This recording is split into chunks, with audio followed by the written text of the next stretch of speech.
Magandang araw sa inyo mga Lods. So happy Valentine's Day. So mga Lods, katatapos ko lang sa opisina ngayon and ang dami kong ginawang errands. Actually hindi pa tapos. So maybe next week naman. Kasi mga admin works yung mga ginagawa ko ngayon mga papeles May mga kailangan akong kumpletuhin. So yun. So Valentine's Day ngayon. Actually mga Lods, etong Valentine's Day na to, ang inihanda ko rito is yung cake ni Henny Season. Yung binigay sa akin na cake ni ni Madam Jessica. Sobrang nasarapan talaga kami ron. Sobrang nasarapan talaga. Ngayon, habang kumakain kami ron, ang sabi ng misis ko, mas gusto daw niya yon kisa sa kung anong mga bulaklak ganto ganyan. Ang kagandahan kasi sa misis ko, isa yun sa mga na-adjust niya siguro. Sinasabi niya talaga kung ano yung gusto niya. So, yun, yung Henny Season na parang merong mango sa ibabaw ganyan. Sabi ko nga sa inyo, sa lahat na natikman ko na malaganon ang tema ng cake, ayun ang pinakamasarap sa lahat. Okay? Ayun ang pinakamasarap sa lahat. Kahit ako, grabe natuwa ako doon. Usually mga ganyan, pag kumakain ako niyan, hindi na ako muulit, konti lang. Pero yun talaga sobrang sarap. So, anong nangyari ganito, Lods? Dahil hindi naman lingid sa kaalaman nyo, okay, sa mga hindi pa nakakaalam na lang, na nagko-coach ako ng ngayon, ng NBL, Professional League, National Basketball League, okay? So sa level ng NBL. So ngayon, Quezon City yung dinadala namin team. So nagpupunta ako madalas ng Quezon City, okay? After ng office, mamayang gabi ulit. Okay, mamayang gabi ulit. Punta ulit ako ng QC. So nadaanan ko yung Victorinos. So yung Victorinos restaurant, doon nabibili yung cake. Actually, isa lang may-ari noon, yung Henny Season yata, kasi parang tito yata o basta't ganun kamag-anak ng isang kaibigan namin yan So yun, dumaan ako doon, bumili ako. So ngayon, nagfi-fill up na ako. Nakilala pa nila ako. Oh, sir, di ba ikaw yung na-interview sa KMJS? Ganyan, gumagano'n pa sila. Sabi ko, opo, ganyan. O, di ba dyan yung sa taas? Opo, ganyan, ganyan. So ngayon, umorder ako. Tapos dated ngayon, February 14, which is Valentine's Day. Happy Valentine's Day ulit So ngayon, sinulat ko na yung pangalan ko. May fill up pang form Tapos one whole, lalagay mo, ganyan. Anong date mo kukunin, ganito, ganun. Anong cake yun, ganyan. Sinulat na nila. Ngayon, yung price doon is naka-blanco, syempre. Hindi ko naman alam kung magkano, di ba? So pag-abot ko sa kanila, nagulat ako doon sa presyo. Gusto kong umayaw Joke lang Pero totoo, parang tayo ko, grabe. Kaya pala sobrang sarap. Nagulat ako, nasa 3,100 pala yung cake na yun. Pero naisip ko, kung bibili ako ng bulaklak, magkano? Ganun din Yung mga bouquet na bulaklak, umaabot din ng 3,000 Bulaklak at chocolate, diba? Abutin ka magkano din, grabe, sobrang mahal. Yun, may enjoy pa namin parehas. Tsaka talagang pagkain. Gusto niya. Gusto ko din yun. And gusto rin ng mga anak namin. So, yun. Sabi ko, okay na yun. At least pagkain. Tsaka talaga sobrang sulit. Sobrang sulit talaga ng cake na yun. Yung 3,100 na yun, 3,100 pesos na yun, is talagang masasabi mo na worth it yung presyo. So sobrang sarap.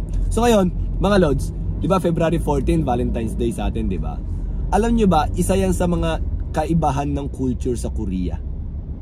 Sa Korea kasi, ang February 14, lalaki ang magbibigay ng bulaklak at chocolate. Ay, hindi, babae ang magbibigay ng bulaklak at chocolate sa lalaki. Parang may naalala akong kwento ng tatay ko about dyan na parang napagtawanan daw siya kasi nagbigay nga siya. Nagulat siya, meron din dala yata nanay ko noon na parang bibigyan siya. Parang ganun ang dating ng kwento niya. Medyo nakalimutan ko na. And the reason why naalala ko siya, okay? Kasi sa GC namin ng nanay ko, sa GC namin nandun din yung misis ko, nag-message yung nanay ko na sabi niya na today is Valentine's Day, February 14. Bigyan mo ng masarap na chocolate si Junyong. Ako nga daw, bigyan nga daw ako. And also bulaklak nga daw. Ganon.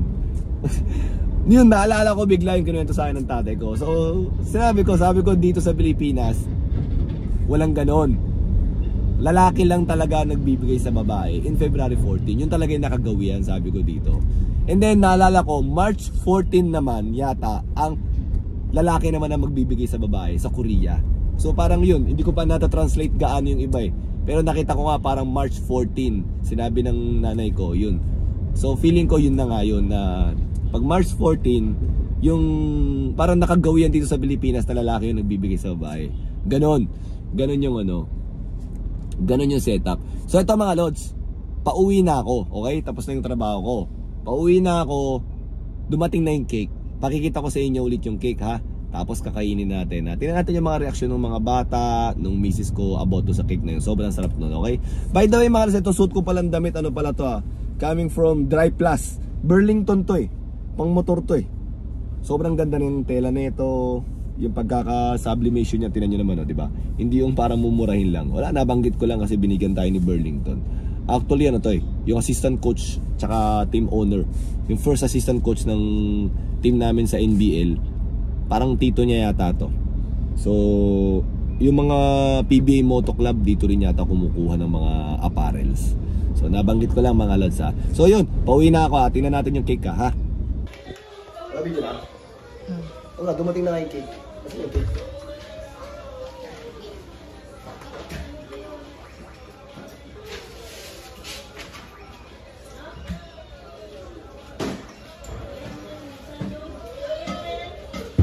Alam ba nanay sa Korea? Pag February 14, ano bibigay babae? Anay?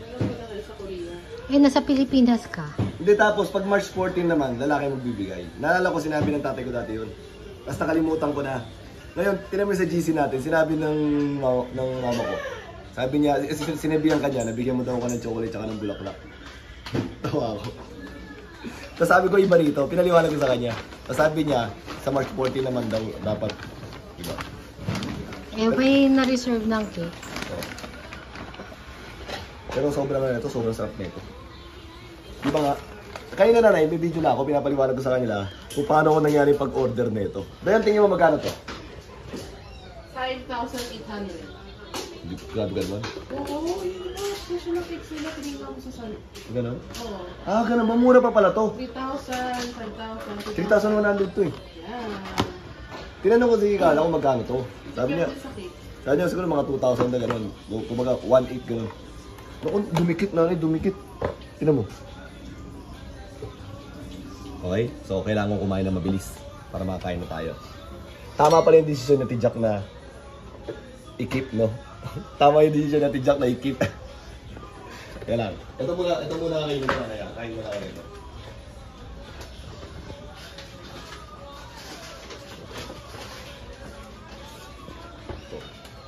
Yung special kaktugi. Yan o. Ano to eh? Di ba meron yung kaktugi na malaki? Yung ganun kalaki? Eh, meron yung radish na ganun kalaki, di ba? Ito yung manipis to na ganun klase din para magpinsan yun. Hindi yung pang sinigang na ano to, ano, radish. Kain muna ako nito and then mamaya kain tayo nito. Gusto niyo naman kumain nito? Ha? Ba't kayo sumasagot? Oo nga, kaya tinatanong ko eh. Kung gusto niyo naman kumain yan. Ha? Kakatagis mo na kumain. O, pababa ka mo nang kumain. Ay, pababa ka mo na lang kinain. Sige, sige. E di saktong-sakto magtapos ko. Yan, kainin natin yan. Kain muna ako nito. O, mga lods, hintayin nyo mga lods ha. Sorry. Gusto ko yan, yung ano, masustansya daw yun eh. Pag kumain ka daw nito, matadagdagan ng ano eh, ng 3.5 hours yung buhay mo. Kaya kumain ka marami niyan. Para madagdagan ng marami yung buhay mo. 3.5 hours. 3.5 hours. Diba? Oh. Korean tang. Ayan, Korean tang. Hirap sa mga ganong mga letra. Ano yan, kakain muna ako. Ano mo muna yan? I-off mo muna yan. So, eto na nga yung sobrang sarap. Sobrang sarap na cake. Nanay, pabukas pinto. Where's nanay? Okay, let's eat. Nanay, let's eat. Yung technique dyan, oh. Tinudurog-durog para magsama-sama, hahaluin. Pero ako hindi. Gusto ko kahit ano. Pwede. Pero may isa akong problema. Yung anak ko pala, hindi lang cake ang gusto. Meron pa pala ibang gusto.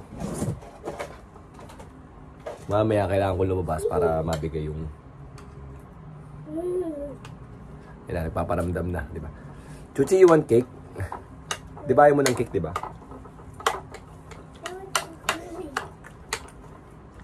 Kami lang mag-eat ng cake, ha? Kasi ayaw mo, di ba?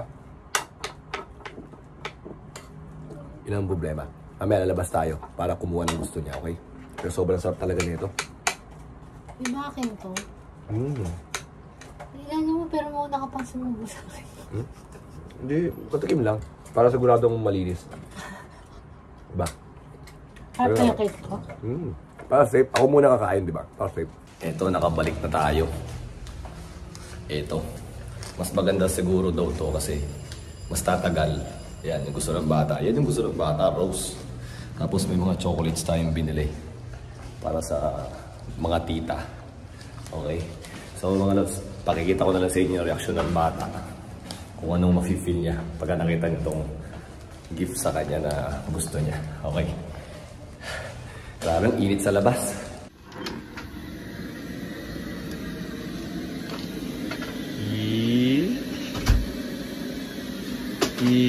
May roses yan. Refreshing nga. Gusto mo yan? Parang ayaw mo. Kiss mo si tatay, dali. Wow! Gusto mo yung pink, di ba? Diba? Wow! Tinan mo. Mamaya na yan, mamaya. Tinan mo yung ano, roses. Gusto mo yung ano, design?